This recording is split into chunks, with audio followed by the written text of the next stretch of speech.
So I've read a lot of tutorials online when I was studying, and it's very convoluted for me to get to know, to get to understand what's happening because it's uh, incorporated or is intertwined with a lot of other security infrastructure and exploitation techniques as well. So this tutorial, I just want to talk the Kerberos authentication specifically, and I made a very simple diagrams. I think that will help the beginners to wrap their head around. It definitely helped myself immensely. Even said so, they're for the complete beginners, they might still hard to grasp. So if you have any question at any point of the presentation, just feel free to post the question in the chat, and I'll try to answer them after the presentation. So let's begin. The Kerberos 101. I want to start by defining the currency of the Kerberos authentication flow, which is the ticket. The ticket is very old. It's a very old concept that in the old time we call it a token. You possess your token, and if you want to access any resource, you present it to the resource holder and they grant you access. So I think the core concept is the same here. So let's begin by defining the ticket. So on the diagram here, ticket, you can see it's a simple diagram. So it has two parts, an unencrypted part, which contains some metadata, and the encrypted part, which contains very critical information about the user, like the group membership or the privileges and all that. I put it here as authentication data. So I also found the definition, the data structure directly from the RFC on the left, on the right here. So you can see the ticket is defined in two parts here. The unencrypted part, which is just the version number here, the realm. For the personal token, it's just the domain. It's a domain name and the principal name here. For the personal ticket, it's a target's principal name, and for a service ticket, it's just the service principal name, and there's an encrypted part. So there are actually a lot of data in the encrypted part here, but for the conceptually and on the operational level, the key and the authorization data are the most important part. I will explain more about both later on. On the high level, there are two types of tickets. They call it TGT, ticket granting ticket. I just refer to personal ticket. It is what you use as, it's like an ID pass to prove your identity. And a second one is a ticket granting service ticket. It's a mouthful. I just refer it to a service ticket. So that's the ticket definition. And let's look at the workflow. So there are three main entities during a typical workflow, authentication workflow. So the first one is KDC, the key distribution center. The second one is user, and third one is service. So the user and the service only has their own keys, their own long-term keys. But as the key distribution center, it possesses everyone's key here, and including a special key of itself. It's called I refer it to a KDC long-term key. So there's a little bit more going on in the KDC. The KDC is actually two parts, the authentication service and the ticket granting service. But for the simplicity, for the demonstration sake, or for the on a conceptual level, we can just treat it as one single entity and call it as KDC. So for a typical workflow, the workflow begins by the user requesting for a TGT, a personal token for himself. Then the KDC verifies the request and issues the TGT to the user. That's the first stage. The second stage, the user has now possessed the TGT and it wants to access a service, and they do so by requesting for a specific service ticket. So then it sends a service ticket request basically and attach its own TGT. And the KDC, once receive this message and verifies the TGT, and if the KDC is happy, the KDC will generate a TGS, which is service ticket, and send it back to the user. That's the second stage. Now the user has the service ticket. He can use it to, I can present it to the service he wants to access. And the service itself check the service ticket. And if everything is good, the service will grant user access to a specific resource. So it's just a 6-message step. Hope this diagram helps. All right, let's look at the first message, which is ESREQ. It's authentication service request. So this is a request sent from the user to the KDC to request for a TGT or personal token. And there are two main parts that's important in this message. The first one is a target principal name. It's just the targeted, it's principal name for the target user. Normally, it's the user themselves. And the second part is authenticator, and it's encrypted using user's key. So one thing I should note is that this part here is optional.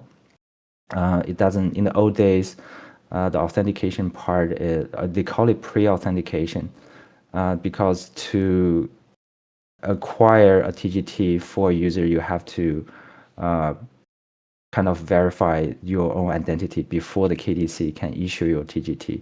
But this is not this is not mandatory in the old days. It's still optional, but it is on by default. A system admin can still disable that for compatibility or other reasons.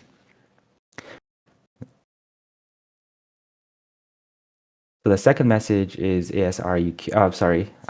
So one associated attack, one attack that's associated with message is called ESREQ roast.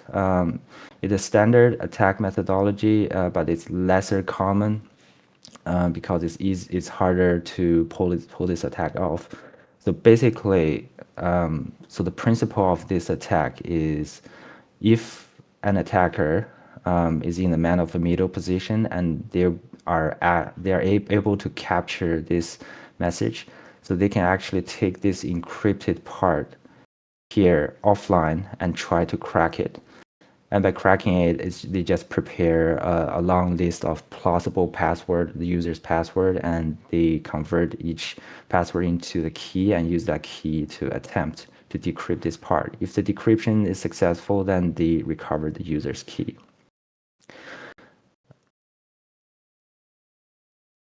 Okay, the second message is called ASREP, the Authentication Service Response.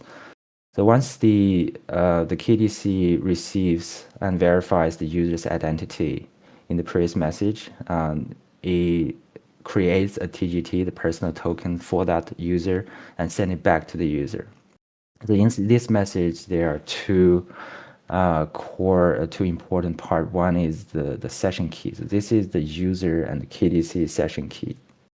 It is used to perform subsequent secured communication between the user and the KDC. And it is protected by the user's long-term key during transit to make sure even if this message is intercepted and captured by someone, they don't get the session key. And the second part is the token itself. So briefly here, the token itself has two parts. One's the metadata. This is also a standard ticket that I covered earlier, and the encrypted part here. And this encrypted part is encrypted by KDC's own long-term key here. So this part, only the KDC can decrypt it and see what's going on. Nobody else can decrypt that and know what's going on here. It's just a solid token a user possess and use it to request further resources. The one common attack associated with this message particularly is called ESREP roast. This is a kind of common attack. So attack principle is if attacker got hold of this message, he can take this part offline and try to crack it using the tools like Hashcat. And if the user's password is weak, and they have high chance of cracking it offline, because this encrypted part is essentially using the user's password to encrypt it.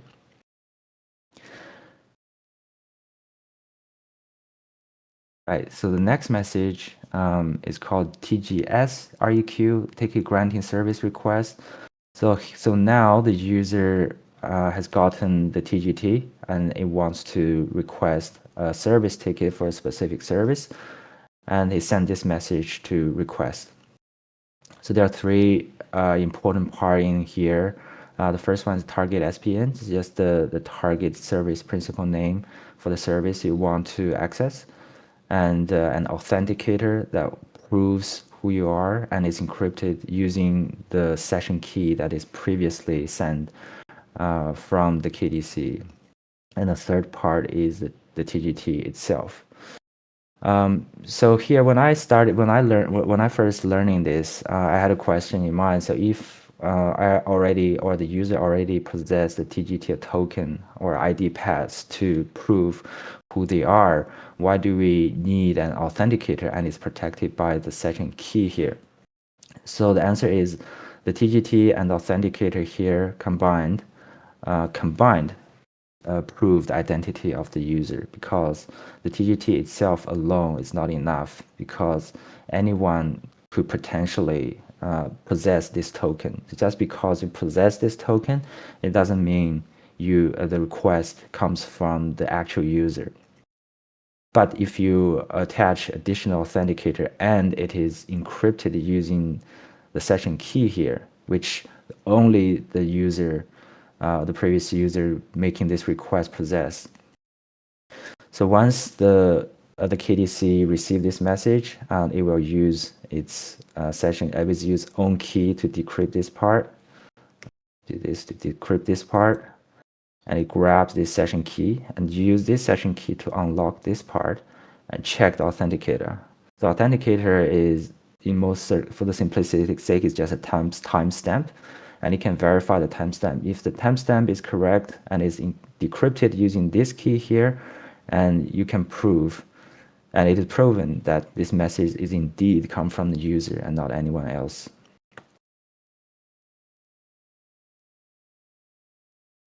So the next message is TGS REP, ticket granting service response. Once the KDC verified the identity of the user, it prepares and creates the service ticket, the TGS here, and then send it back to the user. So similar to the previous message, it contains two parts.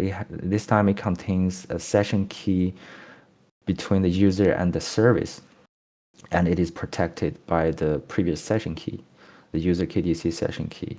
And the second part is the ticket service itself. And it's also a standard ticket, but this is a service ticket specifically. It also has two parts, the unencrypted and encrypted part. For the encrypted part, it is encrypted using the services key this time, because this ticket will be presented to the service directly, and the service has all its needs to verify the validity of this ticket by using its own key, and I will explain later. Right, so a common attack that's associated with this message specifically is Kerberoasting, and I think which is the most famous Kerberos attack in the Kerberos attack realm. So the principle of this attack is basically take the encrypted part of the service ticket offline and try to crack it, because it is encrypted using the service's password. And Kerberoasting is a common because you can easily get this message for any services as long as you have a valid domain credential for a domain account. Because here, as demonstrated here, if you have a valid users, you can request a token, you can request a personal token, then you request for a target for a service ticket here. So the target's SPN is not encrypted, and you can. It's not even that it's encrypted, but just as a normal person, as a normal user account, you are allowed to request a service ticket for any service here. So potentially you can try and cracking any service account's password. So if the service password is weak, then you have high likelihood of cracking it. That's Kerberoasting. So the next message is APREQ, the application request. Now a user possessed a service ticket, it can present the service ticket directly to a service to access their resources, and it does so by sending this message. So there are two parts here that's important, the authenticator and the ticket itself. Similar as before, the authenticator and the ticket, the both prove the identity of the user.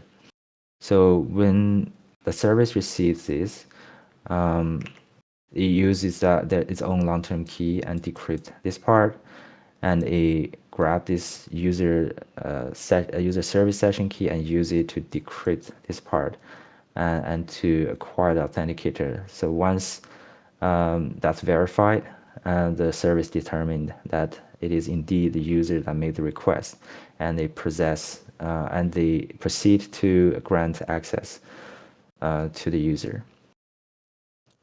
So that's basically all the entire workflow of Kerberos authentication, the three stages. First, the user requests for a personal token, then you use a personal token to request for a service token, and then you present the service token to the service to grant to access the final resource. Right. So now I want to talk about two types of forged ticket. There are more than two types, but I think the golden ticket and the silver ticket are the most important conceptually to understand. Excuse me, David. Yes. I think there's a question, so Oh, maybe, okay. yeah, you can see that one. Thank you. Sorry, I missed the question. The first question is from you. In packet get user SPNs. Yeah. So that is specifically for Kerberoasting. So if you're wondering why the tools to perform Kerberoasting attack is not called Kerberoasting, the answer is because the underlying principle is to get the service ticket. And to request the service ticket, you use this message here to request the service ticket, and you specify the target SPN. So that's why the tool is called get user SPNs. What is KDC again? Oh, okay. So it is key distribution center. So that is you can see that is the brain or the head of the Kerberos. That's authority of the Kerberos infrastructure. It possesses everyone's key as well as its own key, and it decides whether to issue a token for the user.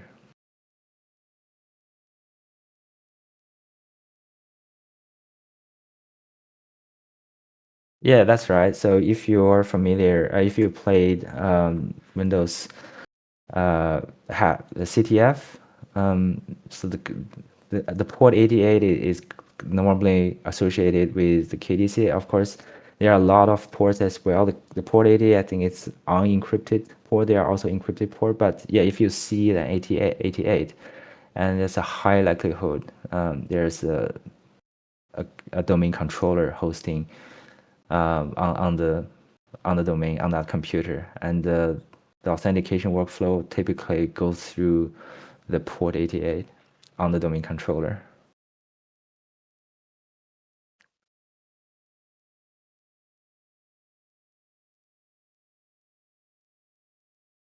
Great. Awesome.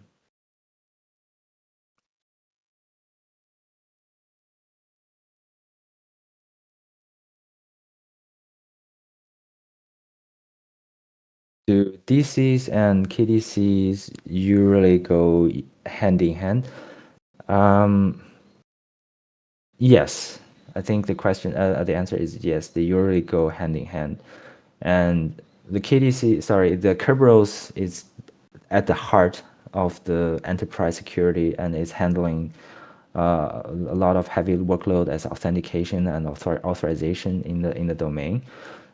So it's one of domain controller's core function to host this protocol. Uh, yes, yes, I would say so. In normal circumstances or in typical cases, they go hand in hand. If you see one, you can safely assume there is another one. A slight expansion on that. I hope that's not too confusing because, as I mentioned earlier, the KDC here is actually two-part, and there is authentication service and there is a ticket granting service. The authentication service is used to grant the personal token for the user, and TGS, which is the service, is used to grant the service ticket. And so I denote them here in the color here. So the TGT from the AS and TGS from the TGS. And the AS and TGS actually on the fundamental level, they are two entities, and it is possible to host those two on separate physical location. Yeah, it is possible, and you can do that. And there are cases that's the truth. But I think in modern enterprise environment, they normally both hosted on the same machine. So for this presentation's purpose, I just couple them together and call them KDC, the Key Distribution Center.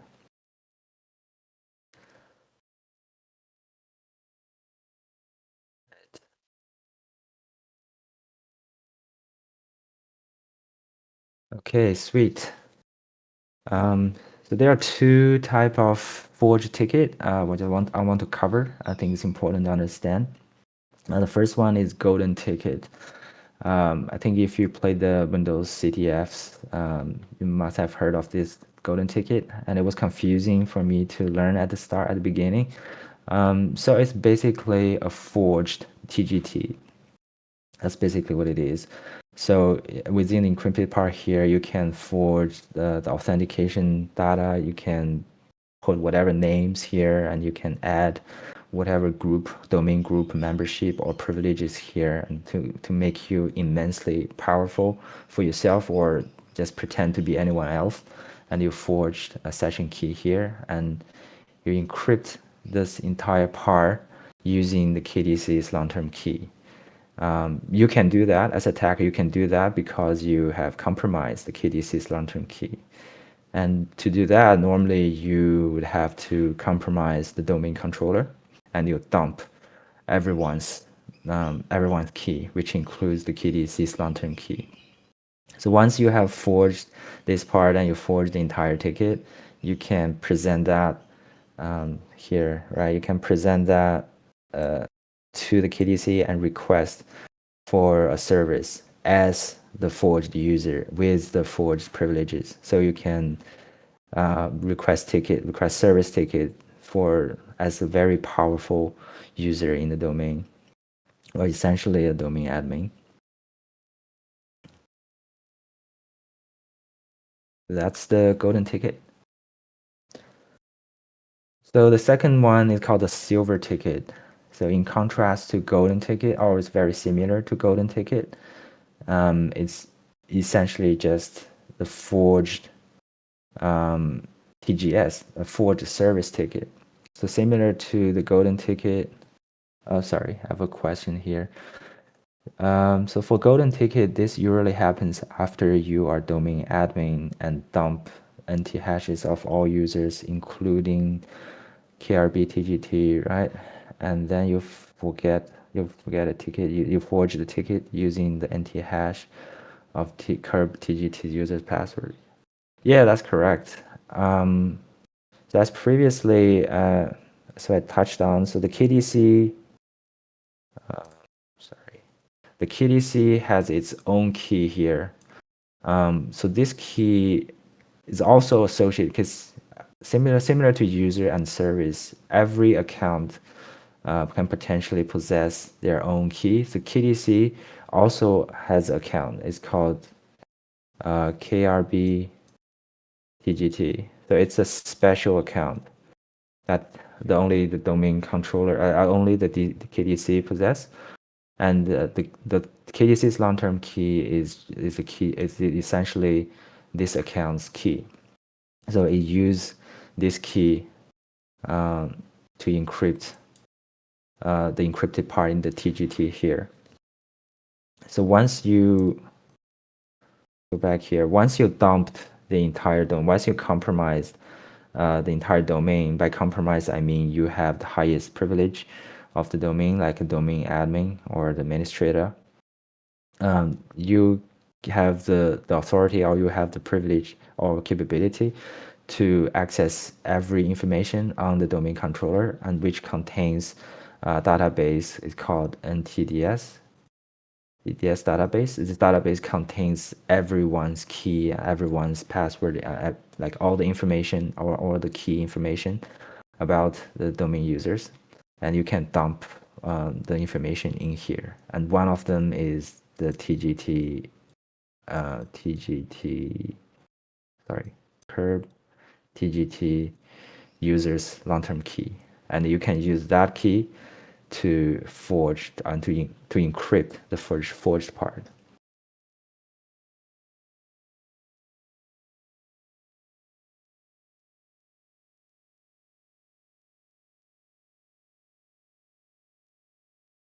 All right. So in the chat, there's a golden ticket forging screenshot, and you put in Kerb TGT's hash, which is essentially the KDC's long-term key here.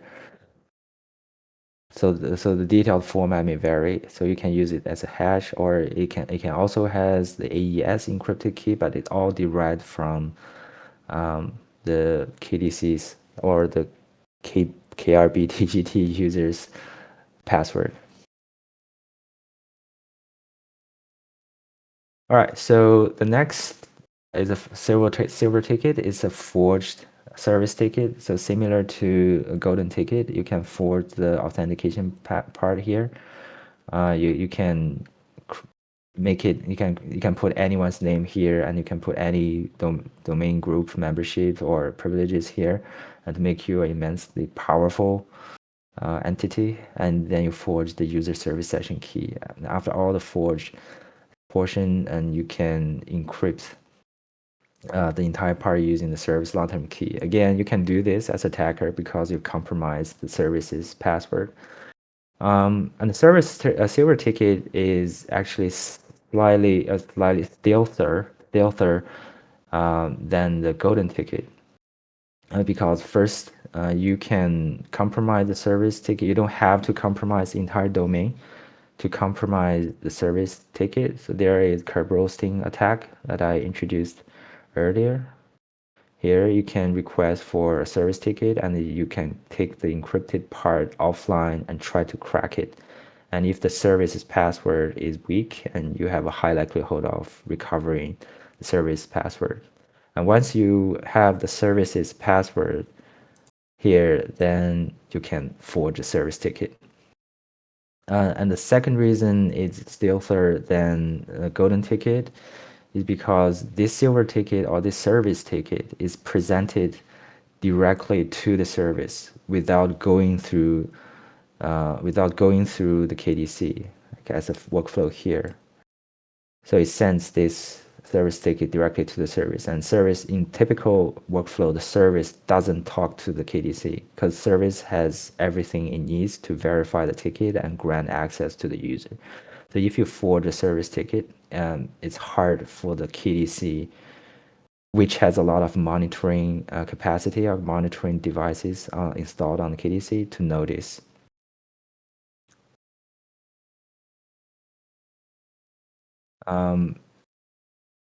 So it's a slightly limited to the golden ticket because this is not a personal token, it's a service token. So if you create a powerful service token, essentially like an admin service token, it only has admin rights to access the resources hosted on this service. If you want to access other service as a high privileged player or have privileged user, you have to forge a new service ticket. But to do that, you need to have the service password for that service, now which you may or may not have. So, okay, I think that should clear up the workflow, the things, and it marks the end of this presentation. Thank you very much. So if you have any questions regarding anything, you can post the question in the chat.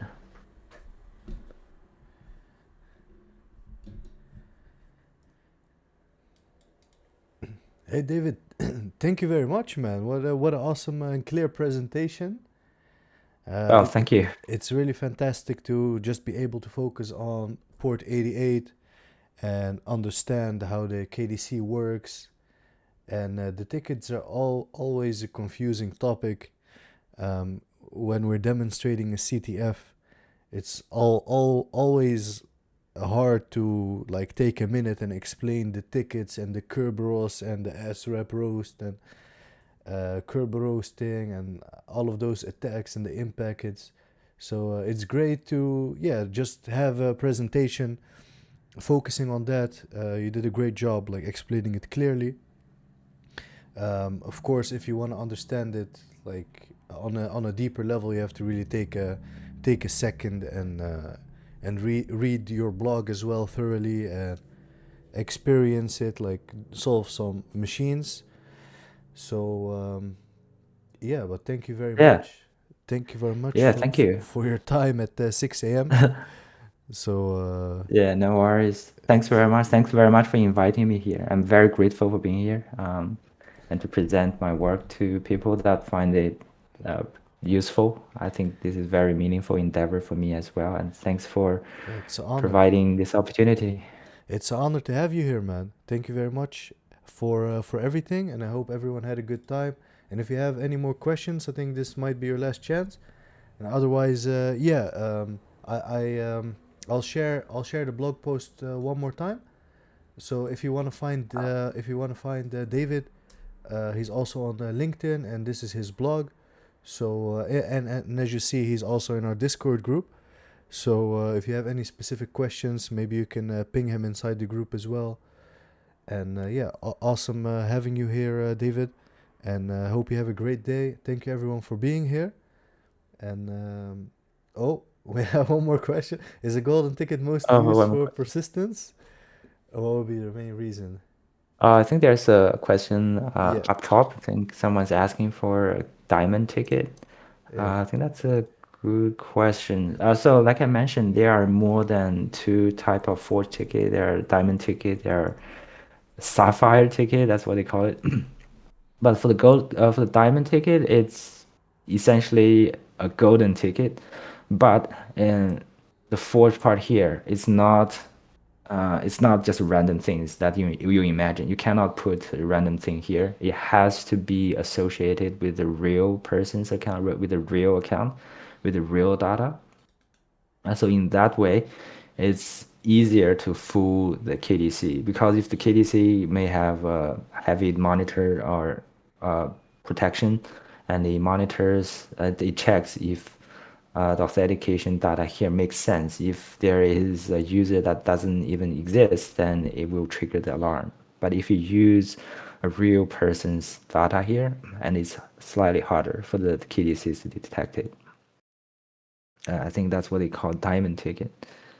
So I think it's a part of it's under the golden ticket category.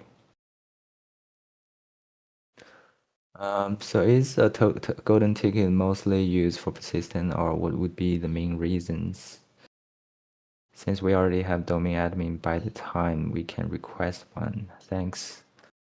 Yeah, okay. This one might be slightly out of my depth here because I think in the old times they used for persistence because once you compromise the domain, you just create the ticket. Or you hold the key. You hold the key of KDC, but you don't want to.